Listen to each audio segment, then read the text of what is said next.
All right, today or right now, I want to talk about real quickly about what's called magic squares. They're these little math puzzles similar to Sudoku or whatever. And if you haven't seen them already, well, I'll just read the question here. In the magic square shown, the sum of the numbers in each row, column, and diagonal are the same. 5 of these numbers are represented by these letters, these variables, V, W, X, Y, and Z. Find the sum of Y plus Z. They want us to find what Y plus Z is. Basically, you have to find out what all these numbers are. So because this is an introductory video, I'm going to explain it very simply. That means what a magic square is. That means V plus 18 plus 25, V plus 18 plus 25 is going to equal 25 plus Z plus, it's going to equal 25 plus Z. We could call it Z. They look like 2. Z's look like 2's in math. It's a brutal choice for a variable. Be careful when you use them. Plus 21. That also equals, this sum is also going to be equal to V. We're going to do the diagonal. V plus X plus 21. And that also equals 25 plus X, the other diagonal, plus W. And basically, you need to figure out what these numbers are that make it so that every row adds up to the same number. Well, every row adds up to the same sum, which is also equal to the sum of each column, which is also equal to the sum of these two diagonals here. I'm going to do this and this. All right. Let me get rid of those. All right. So how do we do this, right? Well, I've done these a million times, so I know how to do them. And basically, you have to use the structure of the square, right? These numbers are not random. It's not like 7, 52, 68. I mean, what is the structure of this? The structure is that these numbers are touching, right? And technically what it means is that V is in both this row and this column. Now let's think about that for a second. It's in both of them, right? So these two, the top row and the first column, are connected, and they're connected by V. There's overlap in V, right? Ooh, we don't want that.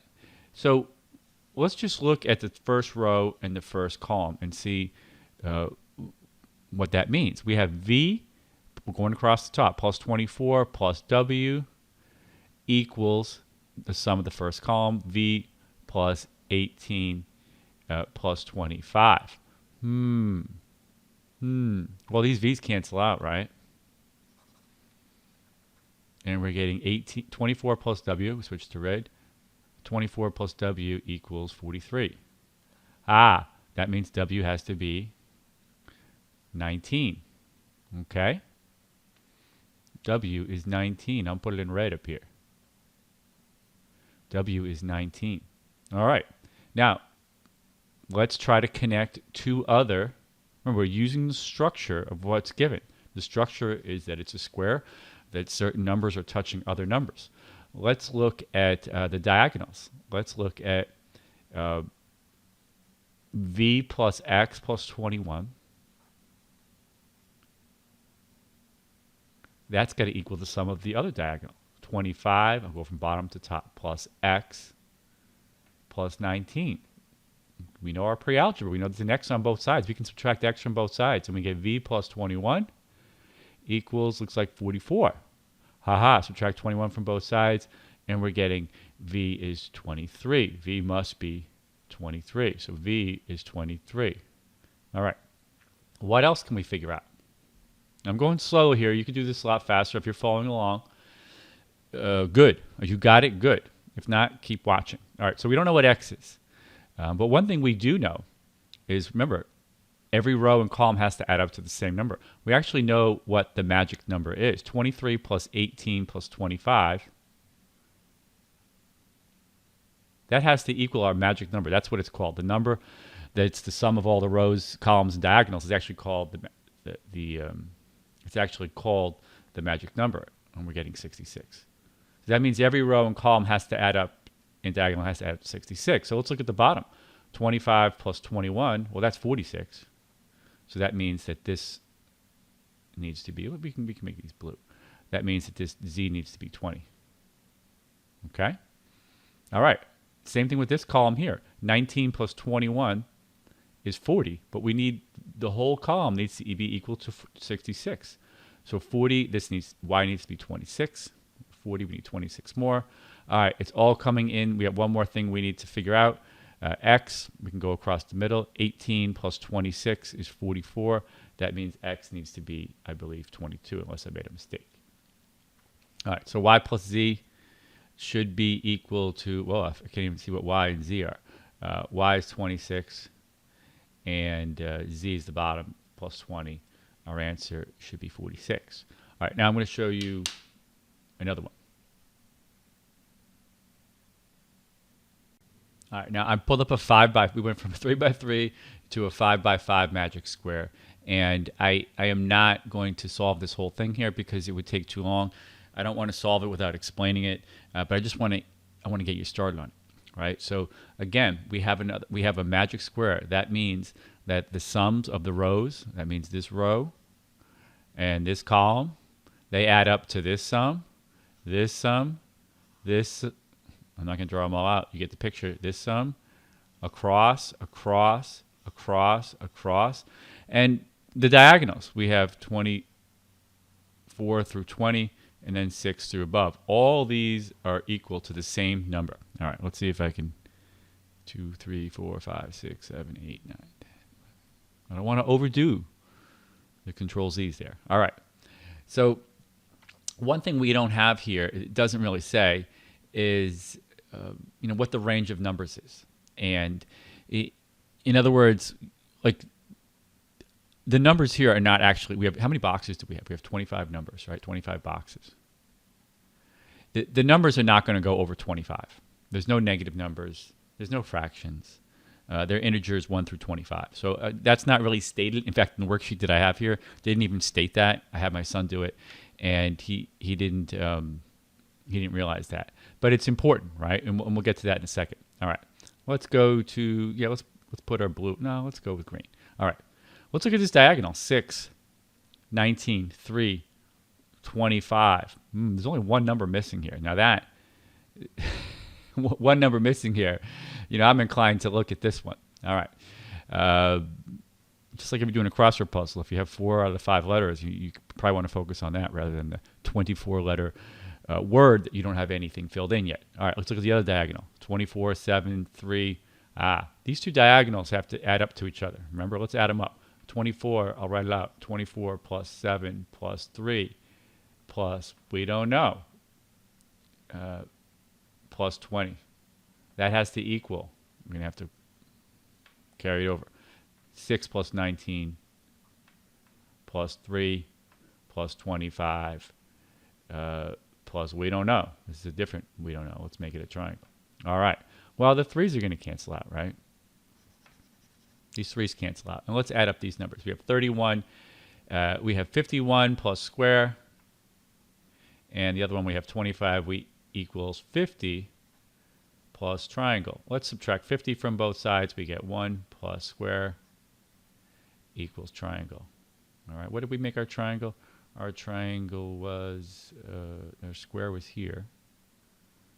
Our square was here, right? And our triangle was up here. Okay.